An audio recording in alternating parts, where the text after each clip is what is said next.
ফেব্রুয়ারি মাসে সারা দেশে ১৮৯ জন নারী ও কন্যা শিশু নির্যাতনের শিকার হয়েছেন। এর মধ্যে ৪৮ জন ধর্ষণের শিকার হয়েছে। দলবদ্ধ ধর্ষণের শিকার হয়েছে ১১ জন। একজনকে ধর্ষণের পর হত্যা করা হয়েছে। রোববার ২ মার্চ এক সংবাদ বিজ্ঞপ্তিতে বাংলাদেশ মহিলা পরিষদ এসব তথ্য জানিয়েছে। বিভিন্ন গণমাধ্যমের সূত্রে তারা এ তথ্য জানিয়েছেন। বিজ্ঞপ্তিতে বলা হয়, ফেব্রুয়ারিতে যৌন নিপীড়নের শিকার হয়েছে ১০ জন। এর মধ্যে ৬ জন কন্যা শিশু। উত্ত্যক্তকরণের কারণে আত্মহত্যা করেছেন একজন নারী, অগ্নিদগ্ধ হয়েছেন একজন নারী, ৫ জনের অগ্নিদগ্ধের কারণে মৃত্যু হয়েছে।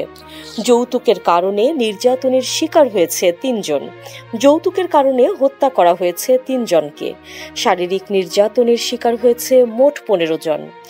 গৃহকর্মী নির্যাতনের ৩টি ঘটনা ঘটেছে। ২ জন গৃহকর্মীকে হত্যার ঘটনা ঘটেছে। মহিলা পরিষদের তথ্য অনুযায়ী ফেব্রুয়ারি মাসে বিভিন্ন কারণে ১০ জন কন্যা সহ ৪৬ জনকে হত্যা করা হয়েছে। ৩ জন কন্যা সহ ১৭ জনের রহস্যজনক মৃত্যু হয়েছে।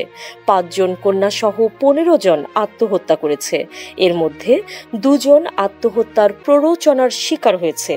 ৮ জন কন্যা অপহরণের শিকার হয়েছে। এছাড়াও একজন কন্যা অপহরণের চেষ্টার শিকার হয়েছে।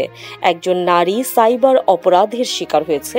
সেই সঙ্গে ৩ জন কন্যা সহ ৩ জন নারী, মোট ৬ জন বিভিন্নভাবে নির্যাতনের শিকার হয়েছে। নিউজ ডেস্ক, সংযুক্ত।